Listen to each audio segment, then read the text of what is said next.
paisaje inhóspito y traicionero, los soviéticos ocultaban un secreto al mundo. Un secreto tan bien protegido que incluso los lugareños ignoraban lo que ocurría.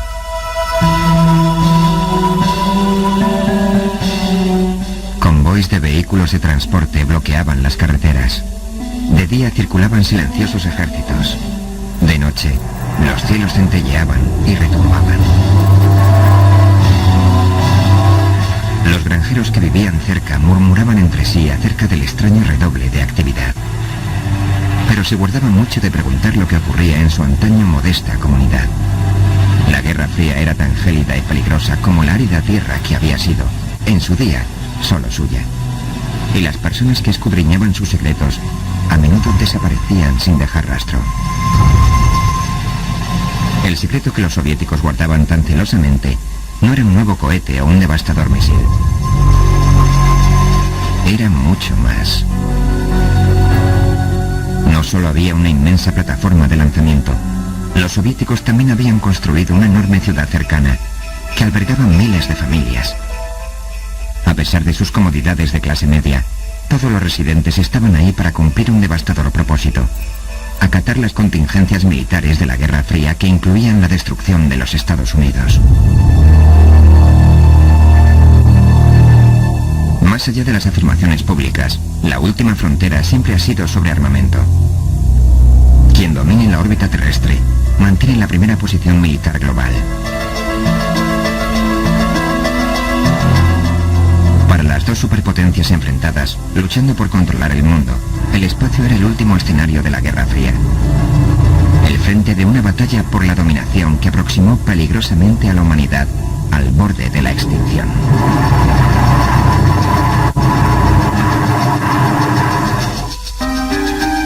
Ocultos durante mucho, los secretos más celosamente guardados de los soviéticos pueden ahora ser desvelados. Es una historia más cercana a la ciencia ficción de lo que podemos imaginar. Ahora podemos por fin explorar las verdaderas historias de satélites asesinos, ciudades invisibles y espías en el cielo, al tiempo que nos adentramos en el mundo secreto del espacio, nunca revelado hasta ahora. La era espacial soviética, el espacio secreto.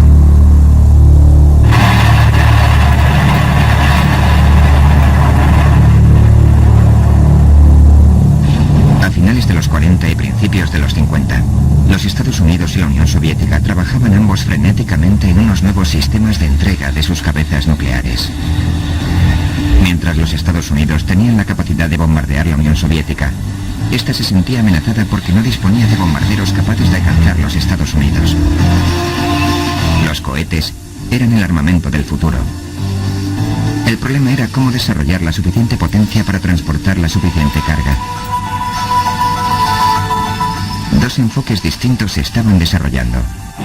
Los misiles balísticos, que suponían un sistema de entrega de cohetes en varias etapas, y los misiles crucero intercontinentales, que conllevaban el desarrollo de un gran propulsor capaz de lanzar un misil impulsado por reacción. En 1953, los soviéticos confiaron a su principal equipo técnico la responsabilidad de desarrollar un misil crucero intercontinental propulsado por cohete supersónico, llamado Buria.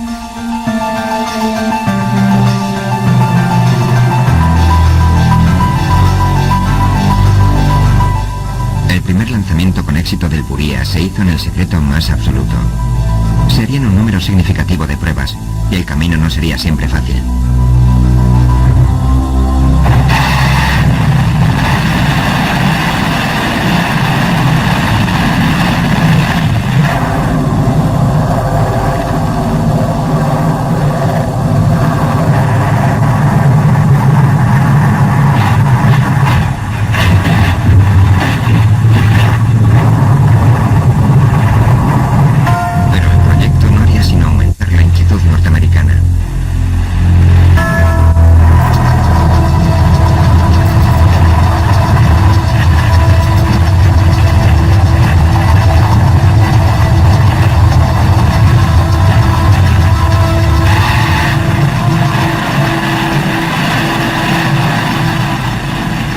A pesar de sus éxitos, se consideró que el programa Buria era más vulnerable para los sistemas de defensa y fue interrumpido a favor de los convencionales ICBMS.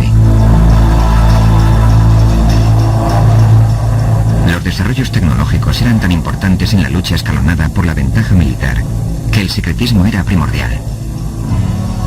Con los avances de las técnicas de vigilancia, todas las operaciones eran encubiertas. El pesado manto del telón de acero era dejar a Occidente en la oscuridad. Los soviéticos llevaron ese concepto hasta muy lejos, desarrollando ciudades espaciales secretas.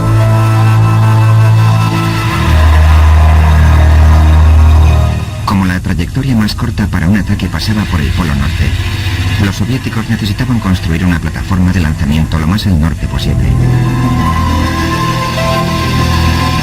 En 1957, el Comité Central decidió construir Destino Angara, un emplazamiento altamente reservado que podía enviar cabezas nucleares a través del Océano Ártico rumbo a Norteamérica. Acabaría conociéndose bajo el nombre de Plesetsk. Al este de la base, los obreros de construcción militares cavaban una zona residencial ultrasecreta que llamaron Mirny, Pacífico en ruso. En esa época la idea era sumergir una ciudad en la profundidad del bosque, secretamente, como durante la guerra. Pero nuestro comandante dijo, ¿qué se supone que debemos hacer? ¿Ocultar el cosmódromo? Eso es imposible. Cuando Vladimir Ivanov llegó a Plesetsk, el joven teniente fue inmediatamente puesto a contribución. Llegué aquí en Nochevieja de 1959. Era una época muy laboriosa. Se construía por todas partes. Había un gran agujero en el suelo. Y un mayor nos dijo, ahora vuestros uniformes son petos de trabajo. Meteros en el barro y empezad a cavar. Los lugareños se hacían una idea de lo que había detrás de tanta frenética actividad. Para 1959, el primer ICBM estaba listo para funcionar, y todo era secreto. Siempre que se construía algo, suponíamos que era cosa de los militares.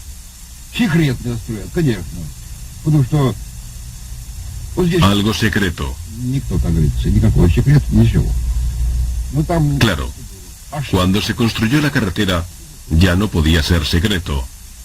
Era obvio. Pero ¿por qué y para qué? No lo sabíamos. Seguro, algo militar.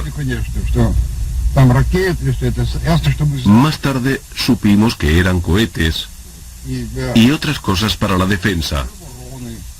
Lo sabíamos, era para la defensa. Era necesario.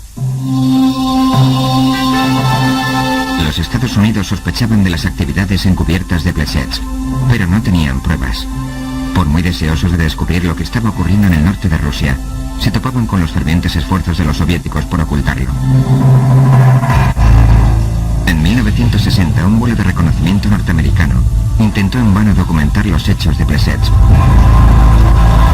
La única prueba sólida que obtuvieron fue una vista aérea de poca calidad de nuevas líneas de ferrocarril adentrándose en la zona.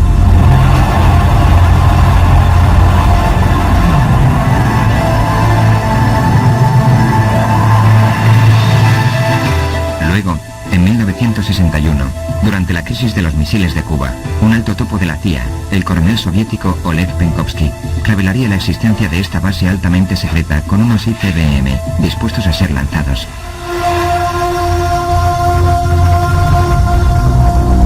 Era Plesetsk.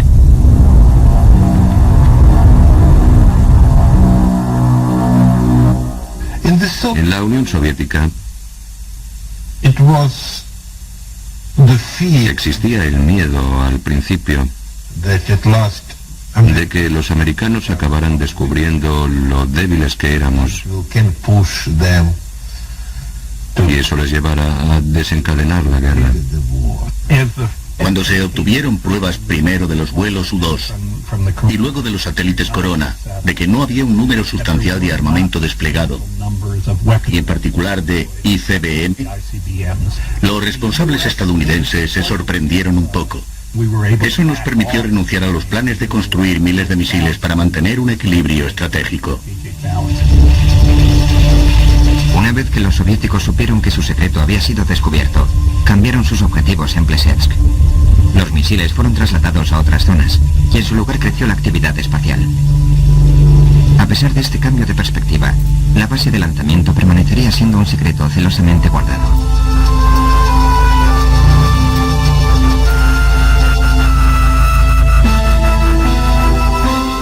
Pronto, Plesetsk se convertiría en el centro espacial soviético más importante. Las cabañas de barro y los barracones de los soldados se convirtieron en una ajetreada ciudad.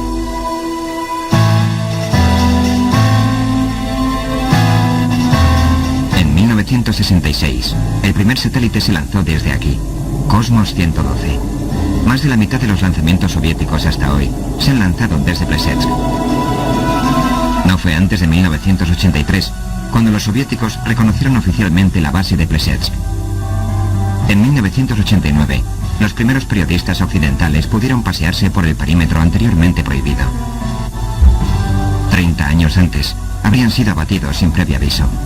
Porque en medio de la Guerra Fría el secretismo era un arma poderosa, la cómplice necesaria de unos peligrosos planes militares, planes que una vez desvelados provocarían un estremecimiento colectivo en todo el mundo libre.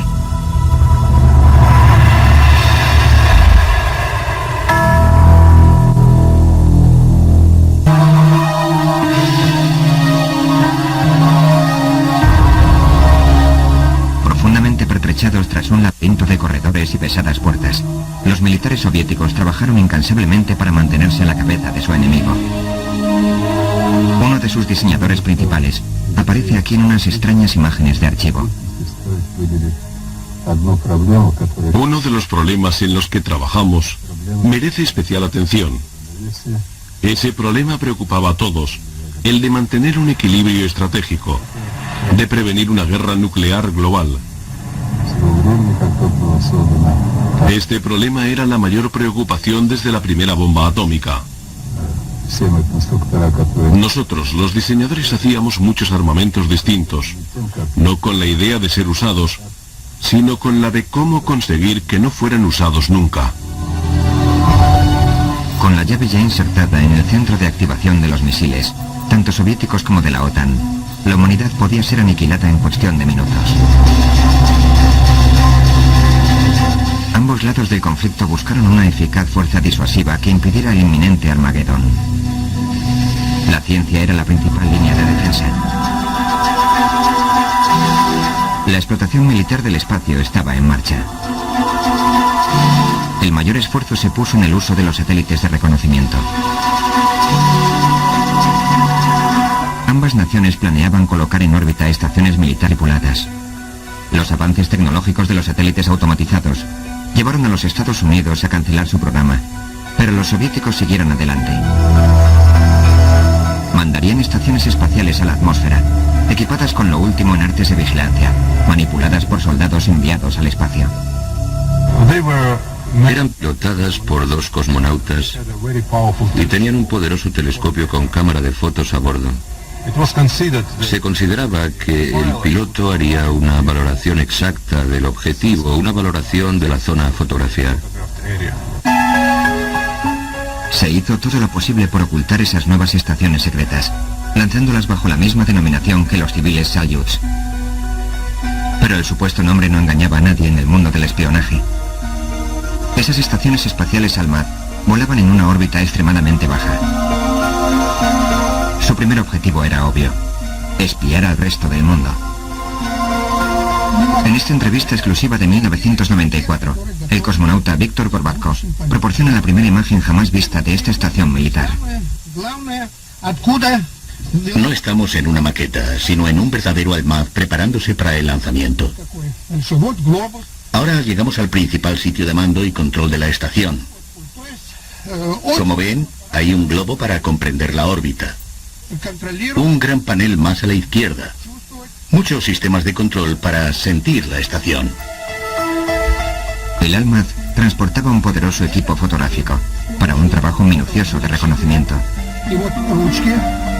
También llevaba un equipamiento preciso de detección para localizar las zonas de vigilancia. Mirábamos la Tierra Y en ese momento orientábamos la estación en cierta dirección y sacábamos fotos con la cámara Agat. En total, 3 estaciones Almaz con tripulación fueron puestas en órbita a mediados de los 70. El sistema Almaz era muy bueno. En nada parecido a la estación Salyut.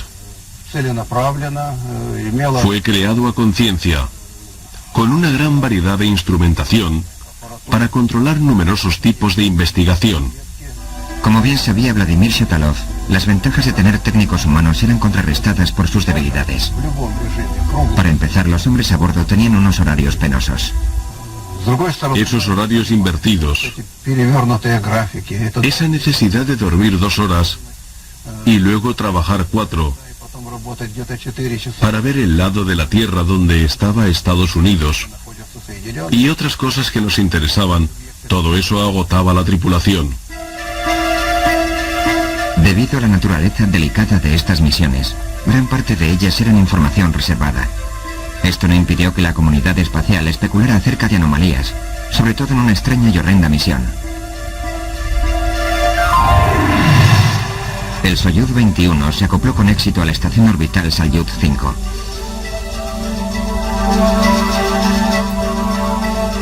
Los observadores se sorprendieron cuando la misión fue abruptamente abortada.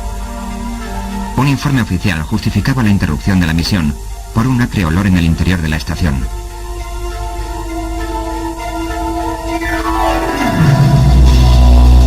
El cosmonauta Vitaly Zolobov estaba comportándose de forma excéntrica. Finalmente, los psicólogos del control de la misión convencieron a las autoridades para interrumpir la misión. Rostislav Bogdasevsky, ahora psicólogo en jefe de la Ciudad de las Estrellas, era miembro del grupo de apoyo. Sufría estrés crónico emocional y su capacidad de analizar la información estaba perturbada, causado por una privación sensorial y los exigentes horarios de la misión. La cinta de audio del acceso de locura de Zolobov nunca ha sido revelada. Los responsables afirman que fue borrada.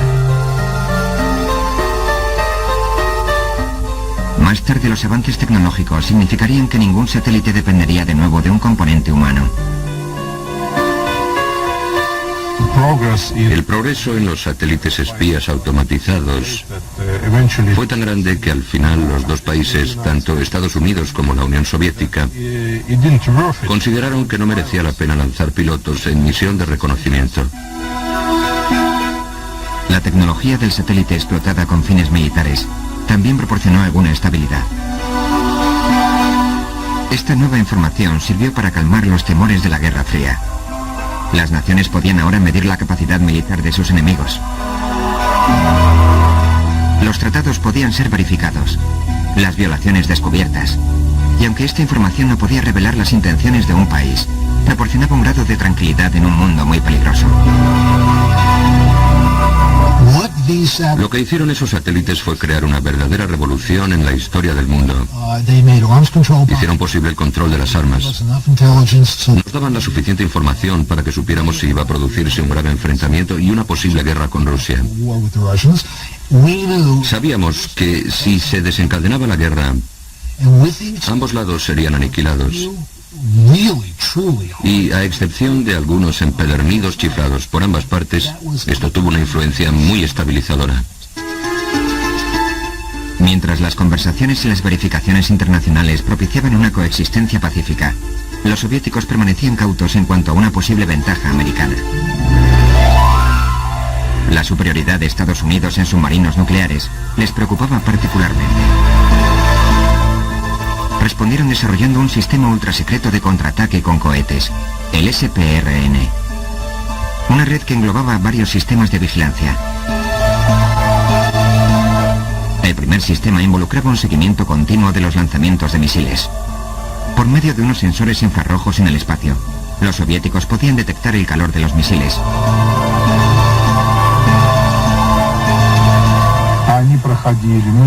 Konstantin Blasko-Blasov era un importante diseñador de satélites. Gracias a sus esfuerzos, los soviéticos podían saber exactamente lo que ocurría en cualquier parte del mundo. Seguíamos los acontecimientos y sabíamos lo que pasaba. Sabemos dónde están las plataformas y las zonas con un número peligroso de misiles. Tenemos una visión global. De hecho, aunque alguien se vuelva loco y actúe, incluso en ese caso estamos a salvo. Otros medios intervienen inmediatamente para entrar en acción y ofrecer protección a nuestro país contra hechos tan impredecibles.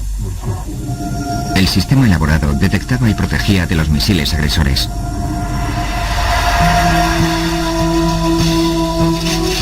Similar al sistema Patriot norteamericano, los antimisiles soviéticos S-300 podían detectar y destruir cualquier amenazante misil.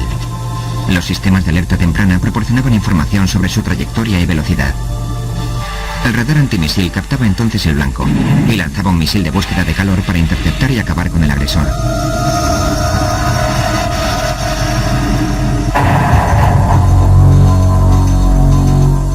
Los soviéticos también desarrollaron un sistema de observación global para vigilar aviones, barcos y vehículos de cargamento.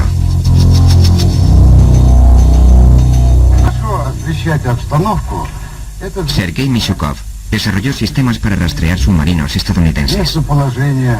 Para evaluar la situación, teníamos que conocer la posición de los buques en todo momento. Se sabe que los últimos acuerdos entre Rusia y Estados Unidos engloban gran parte del potencial nuclear de los submarinos de Estados Unidos. Los satélites eran cada vez más importantes para el mando militar, el control y las comunicaciones. A la vez, las inquietudes sobre la seguridad de dichos satélites evolucionaron. Los primeros tratados sobre el espacio exterior se firmaron para garantizar que el espacio quedara libre de todo despliegue de armas. Pero ambos lados se percataron de la ventaja de poder inhabilitar los satélites claves de su oponente. Uno de los aspectos del sistema de protección global soviético incluía buscar y destruir objetos militares en el espacio.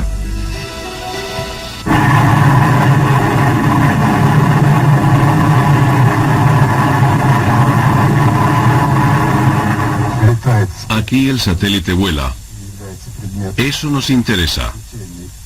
Tenemos que ir al lugar donde ha aparecido y ejecutar las operaciones necesarias. Tengo que decir que es el único sistema de este tipo en el mundo. Nadie posee tal sistema todavía. Estos satélites sirven para desmantelar las naves de reconocimiento enemigas. Las primeras pruebas de este sistema empezaron en 1964. En los años 70, este sistema mantuvo una rapidez de lanzamiento de 90 minutos. En menos de una hora después del despegue, el sistema antisatélite soviético podía inutilizar casi cualquier satélite apuntado. Los Estados Unidos poseían esa tecnología, pero no desarrollaron un arma similar. No escogimos ese método. Se introduces en su sistema de mando y utilizando su código le dices al satélite que se tome el resto del día libre. Esta es la manera más eficaz de deshacerse de un arma sin volarla en pedazos. Porque no saben si el satélite está roto, si tú estás dentro, si está funcionando después de todo, y los tienes completamente perdidos y confundidos. En tiempos de guerra es lo que uno pretende hacer. Debido a sus devastadoras consecuencias, el acuerdo contra los misiles balísticos de 1972 se firmó tanto por Estados Unidos como por la Unión Soviética para prohibir el desarrollo de sistemas antimisiles en el espacio. Pero ninguno de los dos descansaba en paz. Durante la administración Reagan, la iniciativa de defensa estratégica provocó el desarrollo de armas en el espacio por ambas partes. Esto acabó con la moratoria autoimpuesta sobre el desarrollo soviético del sistema Assad.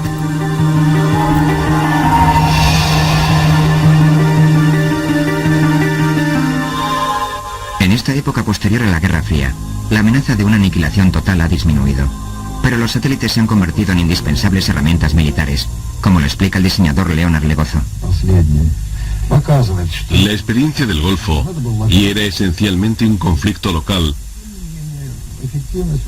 muestra que la efectividad de las fuerzas armadas utilizadas ahí se vieron positivamente reforzadas por el uso de sistemas de apoyo espaciales.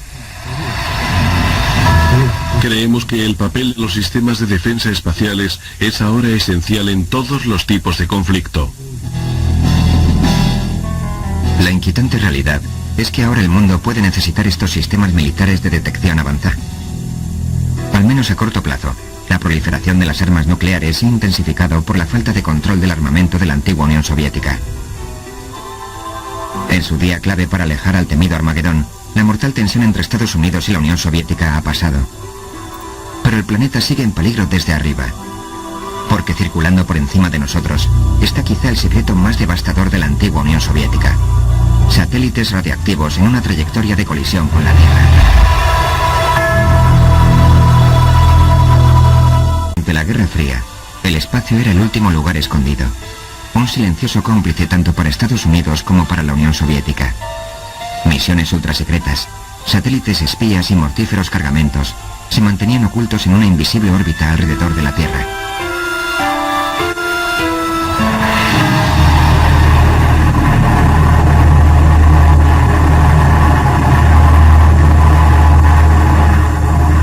Pero el espacio no puede albergar estos secretos para siempre.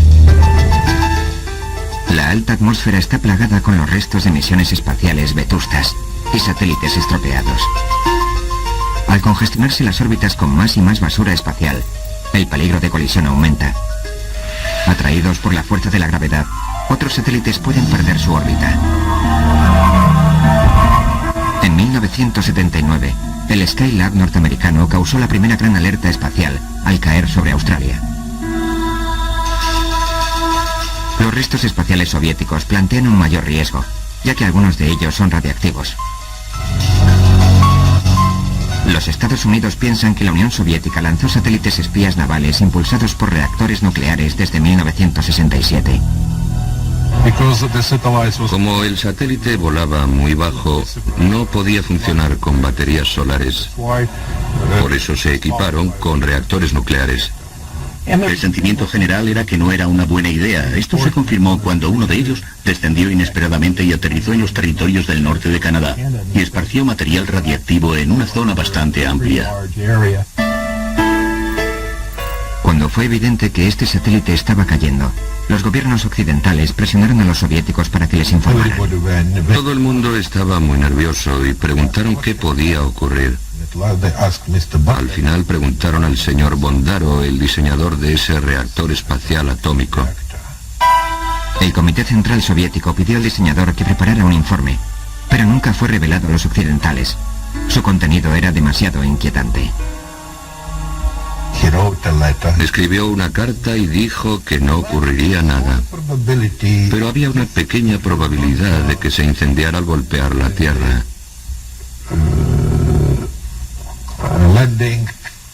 Podía provocar una pequeña explosión nuclear de unos 5 kilotones. 5 kilotones es la mitad de la bomba de Hiroshima. No solo no había forma de saber lo que ocurriría cuando se estrellara contra la Tierra, tampoco se podía saber dónde iba a estrellarse. Este potencial de desastre era terrorífico. Hubo un suspiro colectivo de alivio cuando los restos llovieron sobre una zona apenas poblada del norte de Canadá, sin explotar. Los responsables gubernamentales acometieron el inmenso esfuerzo de localizar y contener esa contaminación. Aunque se había evitado una devastadora explosión nuclear, aún había peligro. Algunos de estos restos podían liberar unas dosis mortales de radiación tras unas horas de exposición. El gobierno canadiense se enfrascó en un multimillonario esfuerzo de limpieza. La zona de búsqueda cubría 65.000 kilómetros cuadrados. Podía haber sido mucho peor. En realidad, tuvimos suerte de que no viajara otros 10 o 15 minutos más, porque esa nube de desechos podía haber caído mucho más cerca de zonas como los Grandes Lagos o incluso en la costa este de Estados Unidos. Estos satélites estaban diseñados para abandonar sus reactores nucleares en órbitas más altas, al empezar a caer. Después del accidente de Canadá, los soviéticos desarrollaron otra seguridad.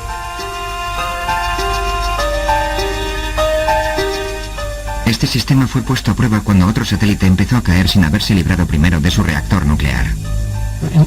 En lugar de descender en una sola pieza, con sus materiales nucleares protegidos, dentro del reactor resistente a altas temperaturas se separó en varios trozos.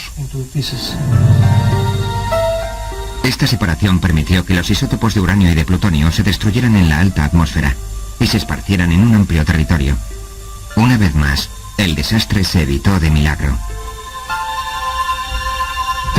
En ese periodo se lanzaron 3 docenas de satélites impulsados por reactores nucleares.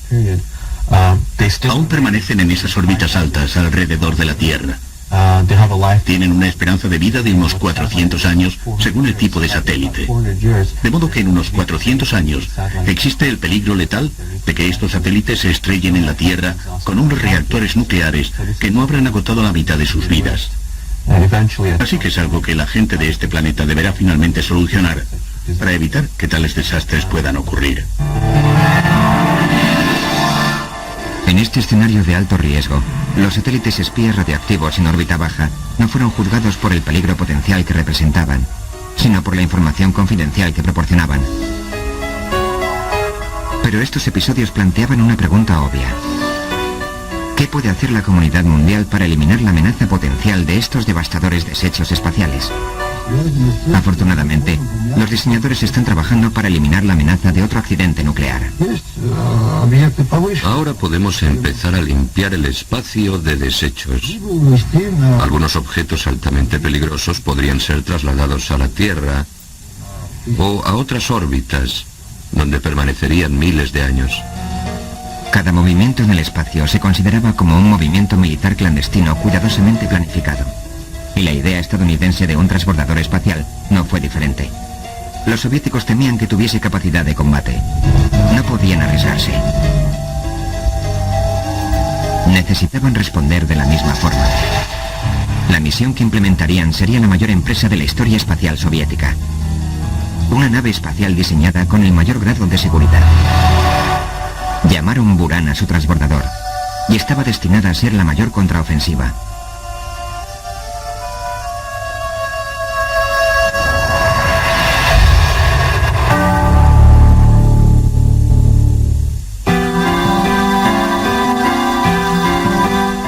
En los años 70, en su mayor base de lanzamiento Baikonur, los soviéticos empezaron a trabajar en un ingente proyecto. Una respuesta directa a la supuesta amenaza militar que representaba el transbordador espacial norteamericano. Fue diseñado y construido con el mayor grado de secretismo. El proyecto Buran era una empresa descomunal. Sus exigencias tecnológicas masivas y sus costes financieros supusieron un gran sacrificio para los limitados recursos soviéticos. Pero la percibida amenaza representada por el programa del transbordador espacial era demasiado alta para ser ignorada. El transbordador, según los ingenieros, era capaz de abalanzarse desde el espacio sobre los objetivos enemigos, destruirlos y huir. Los soviéticos tenían que responder, si no podían quedarse indefensos frente a esta superarma. Como tantos otros ingenieros soviéticos, Yuri Semenov tenía un temor muy arraigado de las posibilidades del transbordador.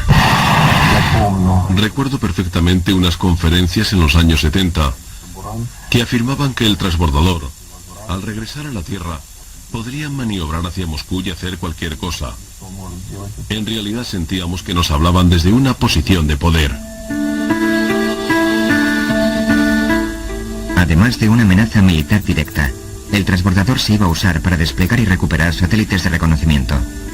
Si podía recuperar sus propios satélites, también podía capturar los satélites enemigos. Los soviéticos tomaron esta amenaza muy en serio, como lo muestran estos comentarios hechos durante la primera comparecencia televisiva, en 1993, de Sergei Afanasiev, ministro de Industria Espacial durante cerca de 20 años. Sus declaraciones dan una visión clara del sentimiento de urgencia de los soviéticos y de sus técnicas de motivación. Camarada Afanasiev, me dijo Brezhnev en una reunión del Consejo de Defensa, si fallamos en este asunto de misiles espaciales, los americanos tendrán los sistemas y nosotros no. ¿Y si nos quedamos rezagados? Le mataremos a usted. El miedo a la muerte se percibía en la inmensa seguridad que rodeaba este proyecto encubierto. Como era habitual en los soviéticos, todo se mantuvo en secreto, incluido el primer transporte de esta enorme nave. Al amanecer, en la semipenumbra, el vehículo fue trasladado de su fábrica. El único indicio de los ciudadanos fue el precipitado ensanchamiento de la carretera que había tenido lugar unos días antes. El Buran fue presentado como una hazaña tecnológica en la exploración del espacio. Pilotar esa misteriosa nave se convirtió en la primera meta de cualquier piloto del programa soviético espacial. Cuando el programa se encontró plagado de retrasos e incertidumbres, estos pilotos de élite recibieron ofertas para trabajar como cosmonautas, pero se negaron.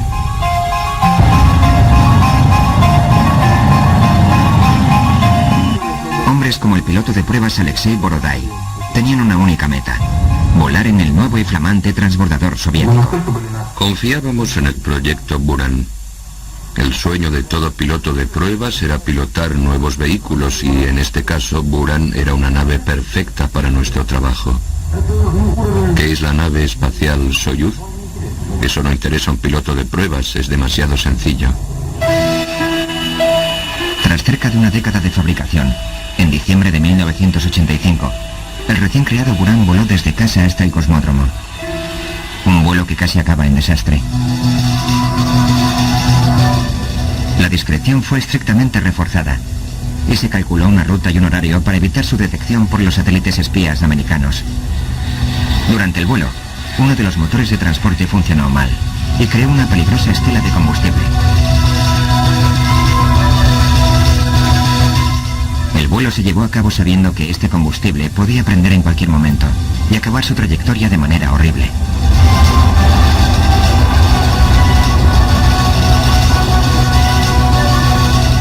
Pero llegaron sanos y salvos. Ahora el Buran estaba listo para su última prueba. Pero a pesar de las dificultades para llegar a este punto, el orgullo y la confianza eran evidentes. Creo que teníamos mucho retraso en ese proyecto. Demasiado que hacer. Demasiado poco dinero. Hablé con el ministro de Finanzas muchas veces. Me decía: Afanasiev, tenemos que dar tanto a la agricultura, ¿lo entiendes? Pero yo contestaba: escucha, ya has invertido tanto en agricultura. Con ese dinero ya tendríamos muchos Buran listos para volar. Te aseguro que si nos dais el dinero cumpliremos. Buran será construido. Todo el tejido industrial del país se estaba desarrollando. ¿Cómo podíamos perder esa oportunidad? Si no hacíamos nada, ¿en qué situación nos encontraríamos? Para este enorme cometido se construyeron numerosas instalaciones, así como un nuevo vehículo de lanzamiento, el Energiya. Este enorme propulsor transportaría ahora el nuevo sueño soviético, nuevo Energiya, transportando un satélite militar. Como lo muestra esta rara película, algo va mal en los momentos previos al lanzamiento. Surge una repentina ola de preocupación. Se descubre que no hay agua en el deflector de refrigeración en la plataforma de lanzamiento. Sin ella, la ignición del cohete podría provocar un inmenso incendio. Sin embargo, el general encargado del vuelo, el general Gudilin, sigue adelante.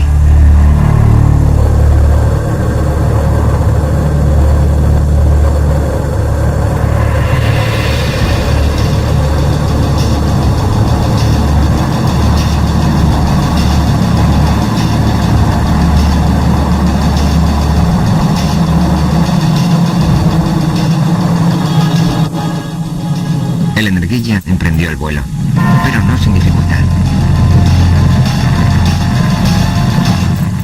El vehículo se inclinó peligrosamente durante el ascenso, pero su computador rápidamente corrigió la trayectoria.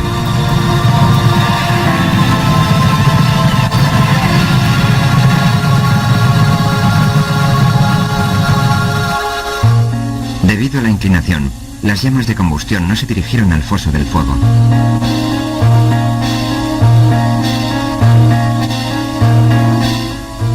Y la plataforma fue gravemente dañada.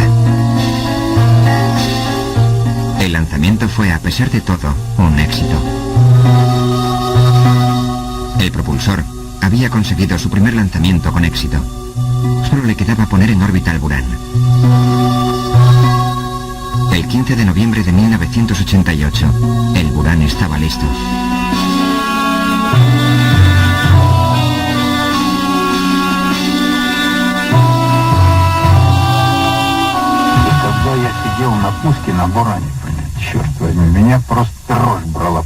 Yo asistí al lanzamiento. Temblaba de emoción.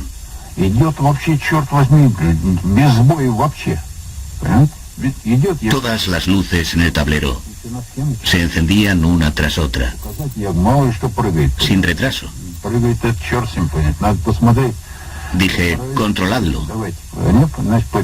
Quizá no esté conectado. ¿Saben? Parecía como si el Buran no estuviera volando. Solo luces encendiéndose una tras otra. Todo iba como estaba previsto, sin ningún retraso, ninguna desviación. Era la primera vez en todos los lanzamientos. Operando sin tripulación, la prueba totalmente automatizada del Buran fue perfecta. Al completar 2 órbitas, los soviéticos exultaban. Su programa espacial estaba de nuevo conduciéndolos al primer puesto mundial.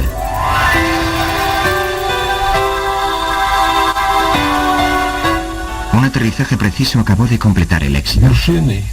Fue el remate. El triunfo del programa espacial tripulado. Energiya y Buran. Por mucho que se diga, hoy tenemos un sistema único, uno que ningún otro país posee. Pero este inicio triunfante se convertiría en el canto del cisne del Buran. Lo que parecía el comienzo de un nuevo capítulo en la carrera espacial fue en realidad el fin de la historia. Los fondos para el Buran, iniciados en 1989, estaban declinando. Otro lanzamiento estaba previsto para 1991, pero el colapso de la Unión Soviética desbarató esos planes. En la nueva Rusia los problemas económicos eclipsaron la carrera por el espacio. El programa Buran se canceló oficialmente en 1993. Testimonio del cambio de prioridades de los años 90, el Buran 2 y su propulsor Energiya permanecen en un hangar en Baikonur. Como costaría más deshacerse de ellos que lanzarlos, la gran proeza soviética permanece congelada en el tiempo.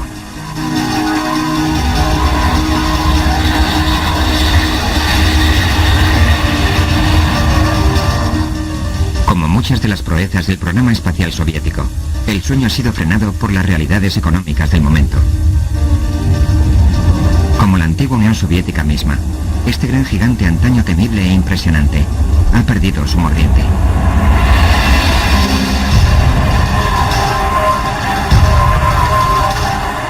El logro más asombroso del programa espacial soviético es ahora un objeto de exposición, una rareza que deja boquiabierto. Durante la Guerra Fría, el poderoso y amenazador imperio soviético se basaba en unos firmes cimientos de secretismo. Sus fuerzas, debilidades, logros y fracasos, sepultados en una inflexible cripta.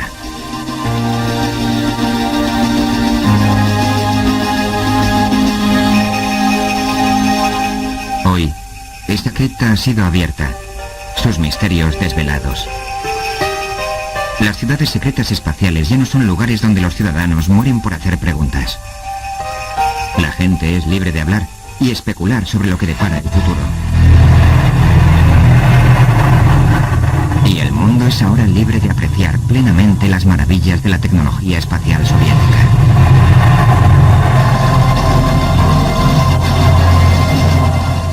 Desde el futurista diseño del misil Buria hasta el desarrollo de las vanguardistas plataformas de lanzamiento y satélites, la tecnología soviética se equiparaba e incluso sobrepasaba la de sus competidores occidentales. Ahora que el mundo se ha alejado del precipicio de la Guerra Fría y del temor a la aniquilación nuclear, el espacio es una vez más un lugar de admiración, de exploración científica y, con suerte, de progreso para la humanidad. Pero no deja de tener sus misterios incluso ahora. El territorio que nos es familiar no es sino una fracción de la oscura e impresionante galaxia que nos rodea. Y las luchas de la humanidad que se desarrollan en la órbita terrestre no son sino el filo del fascinante mundo que es el espacio secreto.